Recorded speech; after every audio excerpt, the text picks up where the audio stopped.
தென்னகத்து இசைத்தாய் என போற்றப்படும் காரைக்கால் அம்மையார் ஆலய மாங்கனி திருவிழாவானது வெகு விமர்சையாக நடைபெற்று முடிந்தது.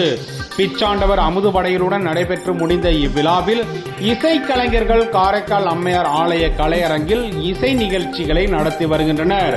அந்த வகையில் இன்று நடைபெற்ற திரு ஈசாக் வழங்கும் நியூ வெல்கம் பாய்ஸின் இன்னிசை இடிமலையானது நடைபெற்றது. இதில் ஏராளமான பொதுமக்களுடன் காரைக்கால் தெற்கு தொகுதி முன்னாள் சட்டமன்ற உறுப்பினர் ஹசானா அவர்கள் தலைமை வகித்தார். சிறப்பு விருந்தினர்களாக ஆலய நிர்வாக அதிகாரி திரு காளிதாஸ் அவர்களும் கலைக்காவலர் திரு காரைக்கால் சுப்பையா அவர்களும் கலந்து கொண்டு நிகழ்ச்சியினை சிறப்பித்தனர். விழாவில் ஏராளமான பொதுமக்களுடன் ரசிகர்களுடைய பட்டாளத்தில் காரைக்கால் அம்மையார் ஆலய கலையரங்கமானது நிரம்பி வழிந்தது.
நீ செய்த